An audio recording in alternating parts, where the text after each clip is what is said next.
Good morning, welcome. It's good to see everybody again today. It's good to be back together again. I know it's been several weeks now that we're going to get back together again, but being without for so many months, it is good to see everybody on all your faces this morning. And I hope y'all enjoyed the park last week. I heard it was a good time. If it was a little bit of a light crowd, I heard it was a good time. So lots of leftover pizza. But we're going to be picking up and continuing in our study of Habakkuk, chapter 2 today. We're actually going to go through from 6 to 14. We're going to have to drop back just a little bit today to kind of pick up some context, but then we're going to move forward with looking at the first three woes. Now, Habakkuk is prophesying after he asked the question back to God and says, "Hey, God, so why are you going to use an unrighteous nation like Babylon to come and to punish a more righteous nation?" And God gave a kind of a response actually that kind of begins back more towards earlier part of chapter 2. We're actually going to circle back next week and just kind of like lay a little bit of groundwork for next week. We're going to cover the first three woes today, and then next week we're going to come back and we're going to cover the last two, but we're actually also going to circle back and pick up a little bit from verse 4 and following, because it sets a context. It sets a context for this. We see that in this Habakkuk has really strong questions about why is evil so prevalent, and why will God even deign to use an evil nation like the Babylonians? There's not anything that we have ever seen, except maybe if we look at some of the dictatorships in maybe South America somewhere, and we think about Saddam Hussein, and we think about some of what went on in Russia. We do see those kinds of dictatorships and those kinds of nations in our day over there. Maybe some of us experience some of that, maybe it's not, but why would God take a nation like that and use them to punish a more righteous nation? And it's part of a greater question that actually stretches through this whole section of Scripture. But we are today, like I said, we're going to focus on verses 6 through 14. And before we go too much farther, I'm going to stop and pray real quick, and then we'll keep going. Father God, I just come to you this morning. I'm so grateful for the opportunity to be here. I'm grateful for your word. I'm grateful for the truth that it teaches. Grateful for the perspective that it brings. I'm grateful for the joy that we have in reading it, and even the conviction, Lord, as we read truth, and it cuts us to the heart. Lord, it brings great joy as we remember you and your glory and who you are. Father, I thank you for this morning, just for the opportunity to be here. I pray that as we read through your word this morning and talk a little bit about it, that you would be honored and glorified. Lord, that the words that I speak this morning would be beneficial and edifying to the people here. Lord, and anything that's not, I do pray that you take it away. Lord, I just desire that you be honored and glorified in everything that we do and we say. I thank you for this day you've given us. In Jesus' name we pray. Amen. So Habakkuk chapter 2 and verse 6 starts off with, "Shall not all of these take up their taunt against him with scoffing and riddles for him and say?" And that's as far as we're going to get for just this first little piece of it. So before we get into this passage, we've got some who questions to answer. Who are we talking about? Who is Habakkuk, or the prophecy that Habakkuk is speaking, who is it referring to? And so I want to drop back to 5 real quick, and then we can move forward as we discuss the who's we're talking about. So in Habakkuk 2:5, he says, "Moreover, wine is a traitor and an arrogant man who is never at rest. His greed is as wide as Sheol, like death he is never enough. He has never enough. He gathers for himself all nations and collects as his own people." And then we go into, "And shall not all these take up their taunts against him?" So all these that Habakkuk is writing about is all the nations. It is all the nations that Babylon has conquered, or is in the process of conquering, or will conquer. And the him in this passage is Babylon. And so it's important as we're kind of going through this to kind of keep that in context. And so the word taunt, I think I said, they take up their taunt against him, is the same word that we get the word proverb from. It's mashal in Hebrew. I'm probably not pronouncing it that way, but it's to be a proverb or a byword. It's to be set on display so that you become the representation of something else, right? And so in the end, the people and the nations that Babylon has conquered are taking up their taunt against them. And they have become an example of what's going to happen to all of the evil nations out there in the world. They become the example of what God is going to do. And for all people who would behave like the Babylonians did. Right? And who they would behave like. And so as I went through that, I was like, taunt song. What's this like? So I have a hard time like kind of getting context and a perspective. And so I'm going to apologize because the only thing that I could come up with is, have you ever been to a basketball game where, like, NC State is trouncing Carolina and we're beating them by 20 points? Never happened. Yes, it has happened.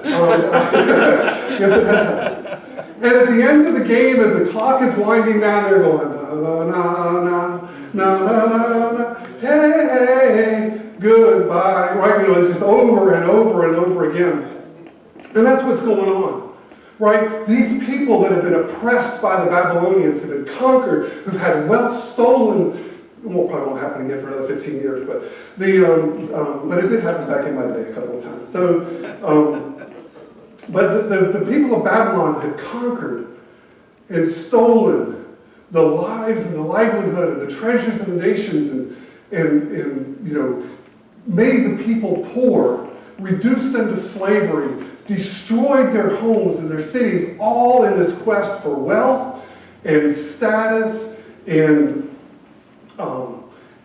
to make a name for themselves among the nations and to protect themselves. And that's kind of what we see all through the woes, to protect themselves from being destroyed and taken down. And that is the purpose why they're doing that. And so what we see is, first off, right off in this passage, is how the nations are not oppressed forever. That in the end, they are going to rise up and they will issue the taunt song against them, against the Babylonians. And I can imagine the Babylonians sitting there and probably thinking, if they had the chance to read this, they were probably laughing. They were thinking, ain't no way it's going to happen. I don't know who you think you are. It says, I'm bigger, I'm better, I'm more powerful than you guys. I'm taking you out. You're done. You're never going to rise again. And so they should have been trembling in their boots because it's a prophecy of God coming at them. And it comes at them in the form of 5 woes. Now, like I said before, we're only going to take care of, we're only going to get through 3 of them. Right? And so, but in these woes, we see God's judgment against Babylon and its earth. Right?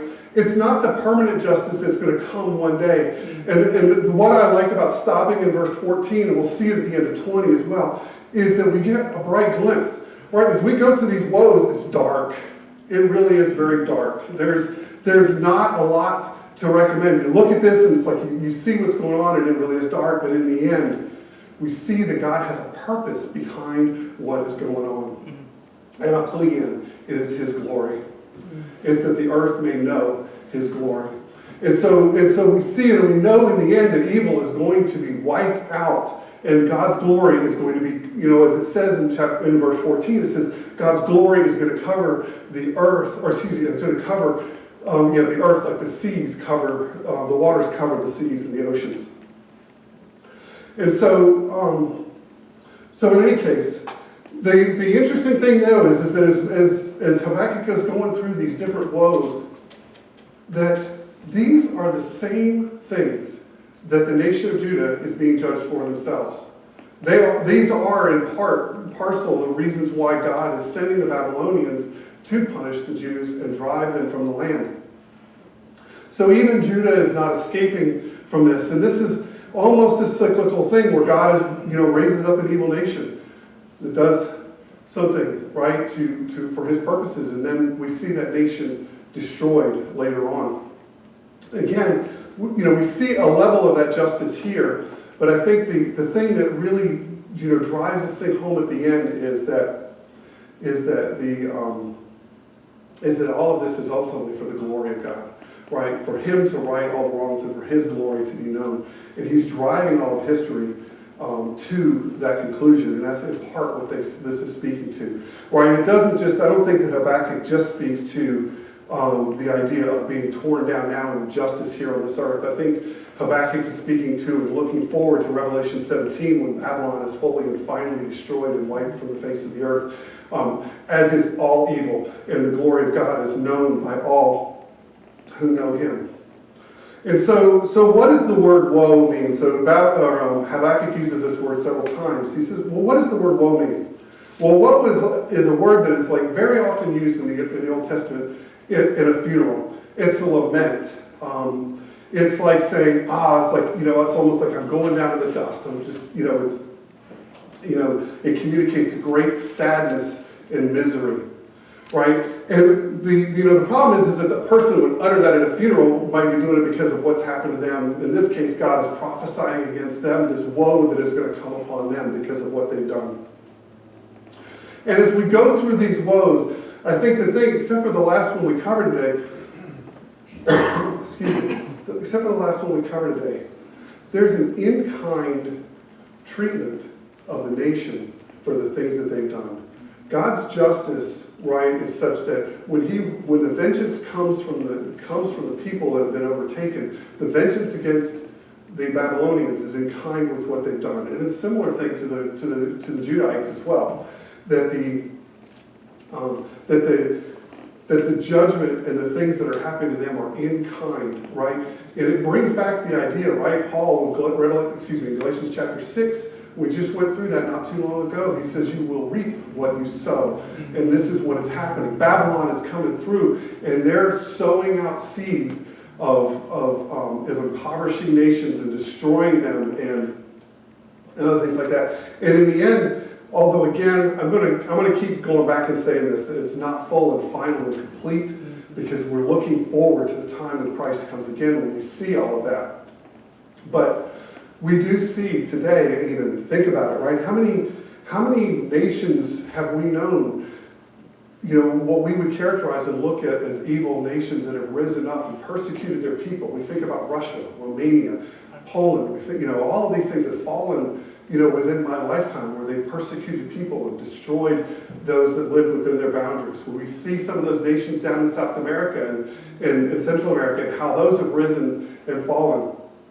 And I think that we as Christians can take hope and know that, that these things tend to be, I would say, short-lived. But even if they're not, we know that one day God will bring his vengeance on that evil that comes. And so I had a quote here from Walter Kaiser. It says, the Babylonians' shame for their evil deeds must be equal in intensity to the injustice suffered by good men and women at the hands of the Babylonians, lest the good men and women begin to weary of waiting for vindication. The wealth of the Babylonians accumulated by unjust means must be relinquished. And we find that that's what happens. Again, we see pictures of that justice of God going forward, even on our earth right now. It's not full and final and complete, but we do see that where the nations that rise up and are unjust are overtaken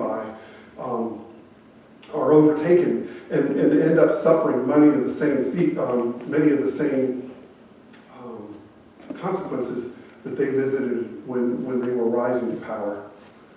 So to continue on, the first woe, and it's interesting that each of these woes has a woe statement at the top, and then they've got some kind of a threat statement or kind of an explanation statement, and then a consequence at the end of what's going on. That pattern repeats itself, except for the last woe. It kind of repeats itself throughout. So listen to that as we listen for that as we kind of read through these.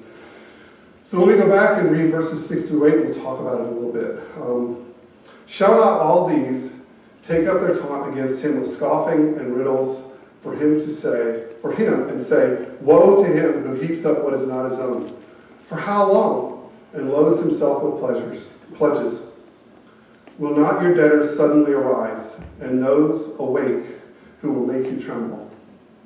Then you will be spoil for them, because you have plundered many nations, and all the remnant of the people shall plunder you.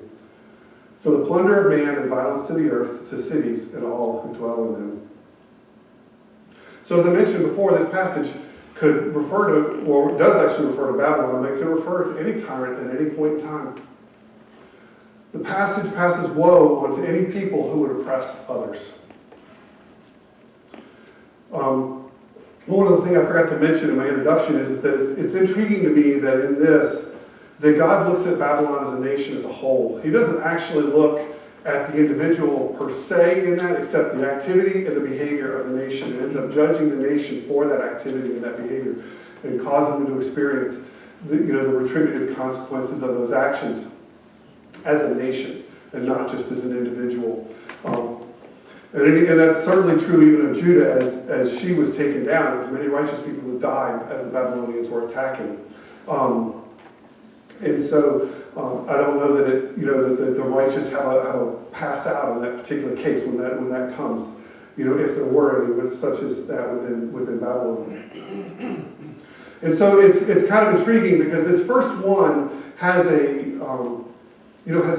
break, if you will, and a question for he who heaps, woe to him who heaps up what is not his own, and for how long. The question almost comes as in the middle of this woe, as how long are we going to have to endure this trial? How long is it going to be before we see justice really done? And so, we don't know that. I was talking with Mike a little bit earlier. God is marching history forward to do what it is that he wants to do in the time that he wants, so that he can bring the ultimate justice in Christ to come back. We don't know how long things are going to last. We don't know. We can't control those things. We don't know those. I think what we can control is our perspective in the midst of that, what's going on.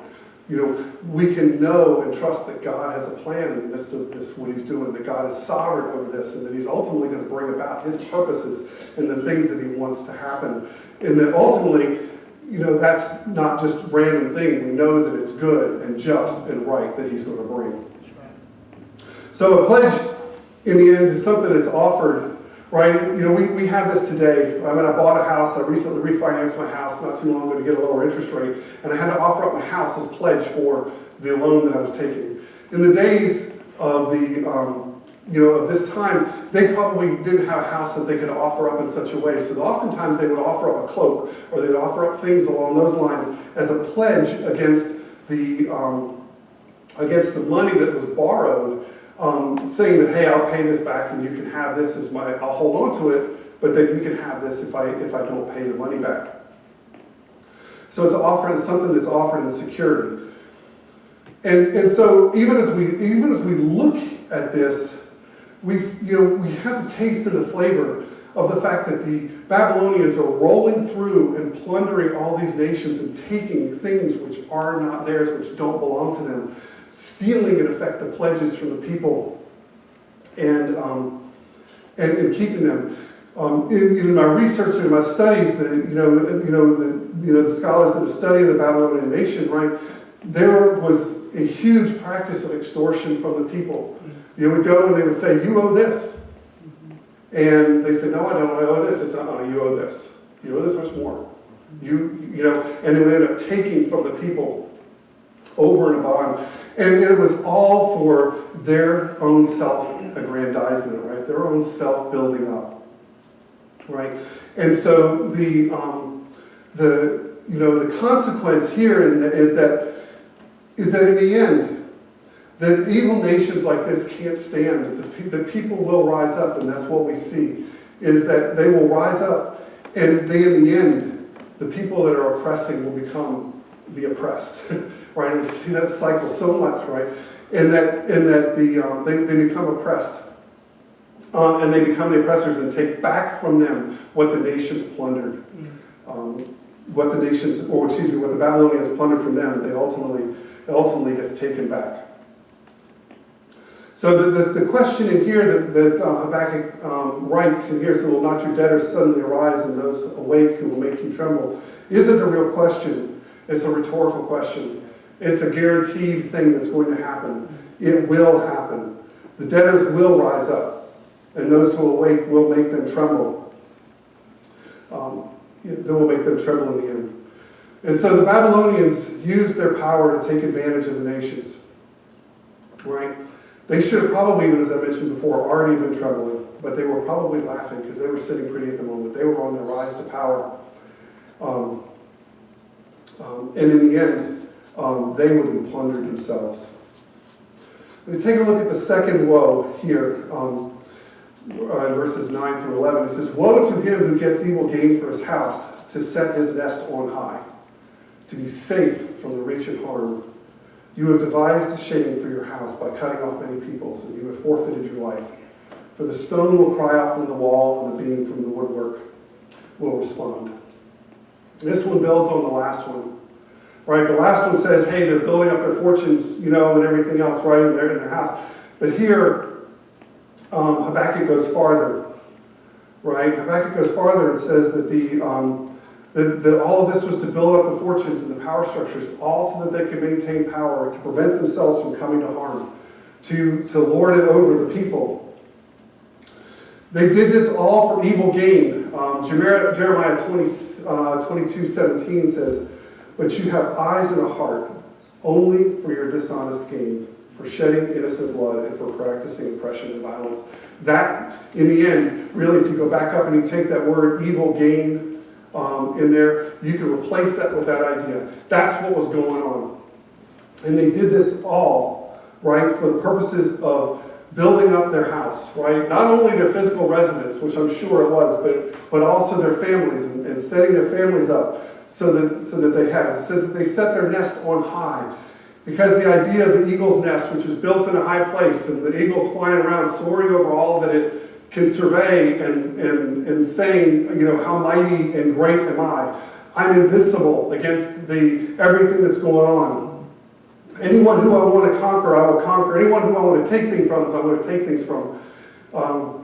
And they built these houses and fortunes all for the purpose of setting themselves on high so that they do not experience the consequences of their actions. In other words, they were saying that I can avoid judgment and I can avoid my own destruction by taking and gaining wealth, oppressing others, so that they're under my thumb, so that they can't do anything to take me out. And in the end, God says that that's not going to happen, right? They said that you devise shame for your house by cutting off many peoples, and you have forfeited your life.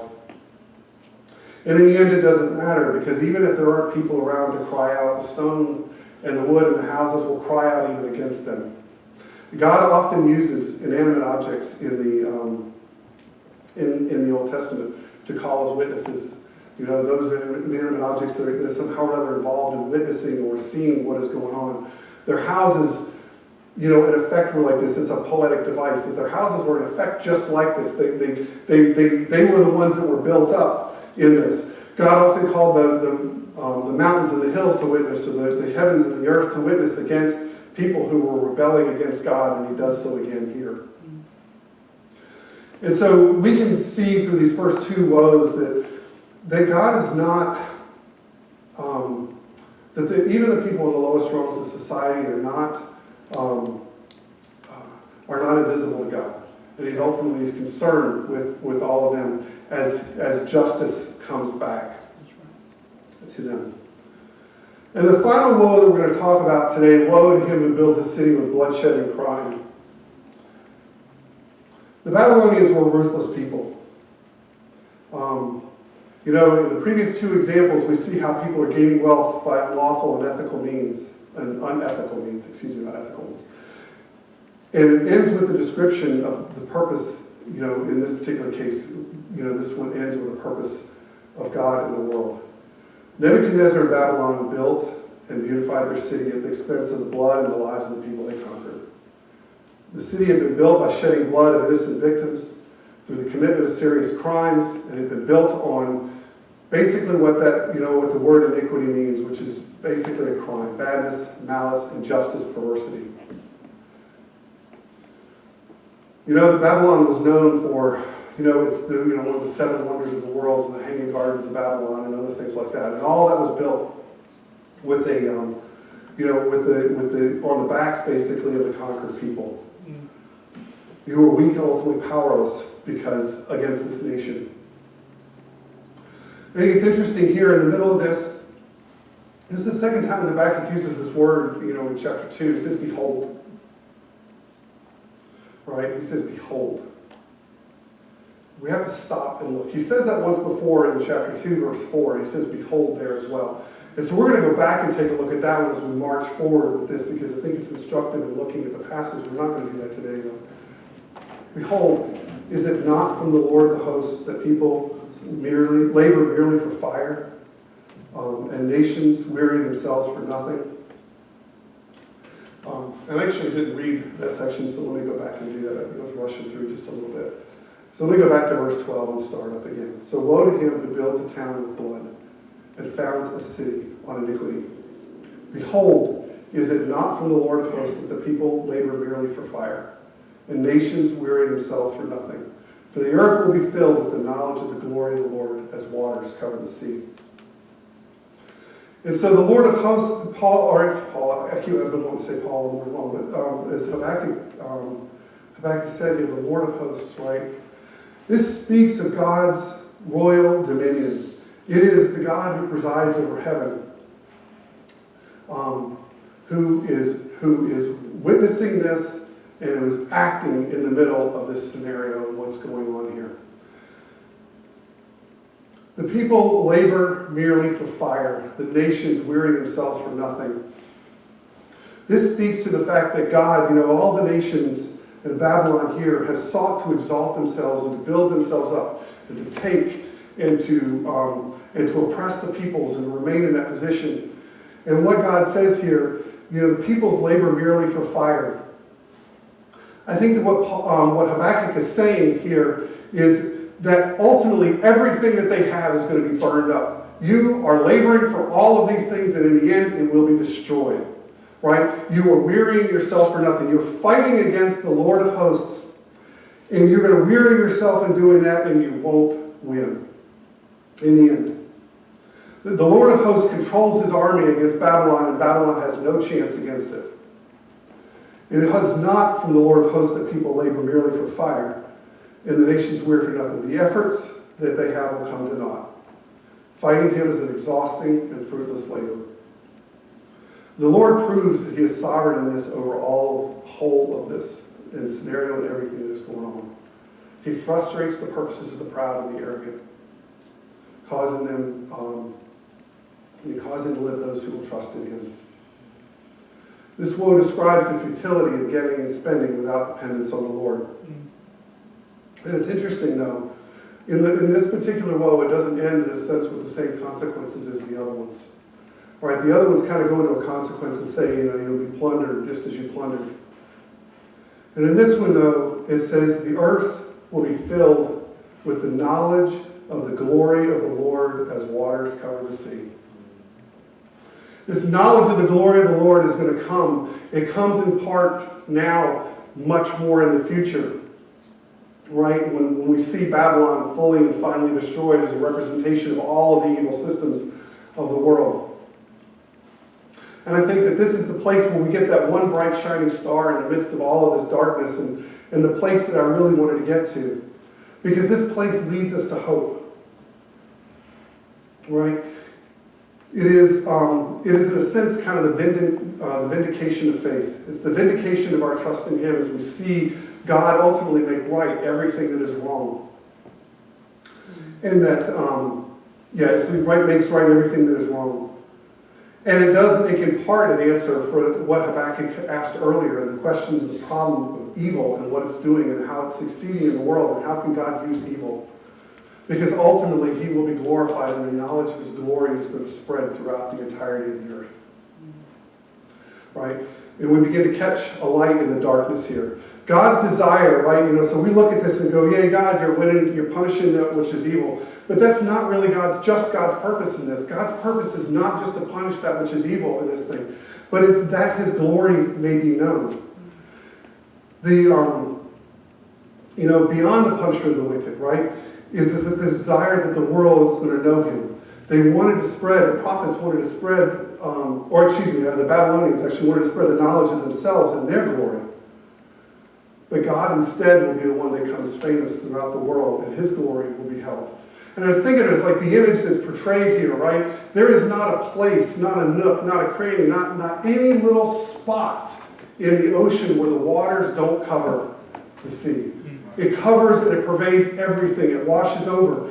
And in effect, everything that is there doesn't merely know about the sea, but it is in such close contact with it that it knows the sea, right? And that's what God's objective is in all of this, and what he's moving things toward is the knowledge of him and his glory. So it goes beyond just knowing about God, but the knowledge of him to permeate every nook and cranny of this world. And ultimately, that is about what the work of Christ was all about. Is for us, right? It points to Jesus Christ, because Jesus Christ came to make God known. He came to make God known in this world.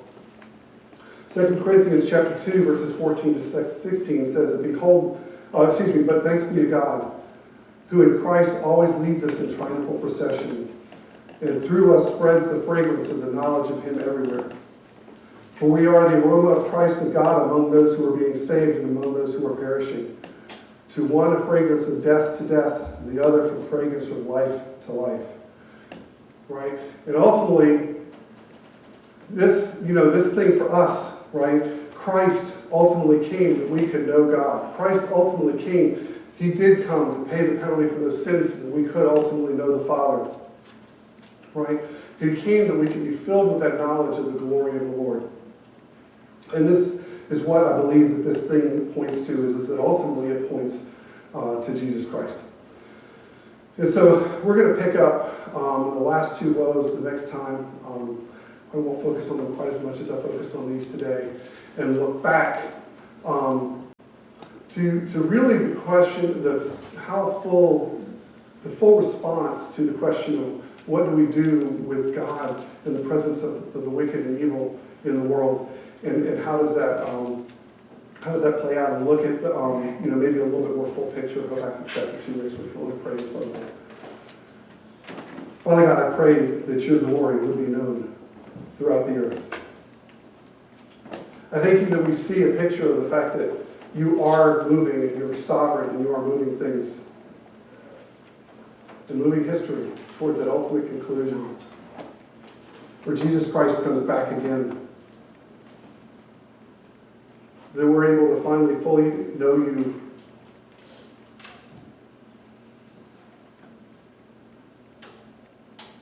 Lord, and that the knowledge of your glory may be spread to the ends of the earth and to the ends of the universe. Just come and just give you thanks, Father, that you have rescued us. That you have made yourself known to us. That we will have life ultimately because we trusted in you. I pray, Father, that you would grant us patience as we wait and we see injustices in this earth. And we see the things that are going on. And maybe even face persecution and oppression ourselves, even as we share the name of Jesus Christ or for other reasons. And I pray, Lord, that we would grow in our trust in you. That we can have joy in the midst of even the evil times, Lord. And so to shed the knowledge of you to those around us. I pray this in Jesus' name.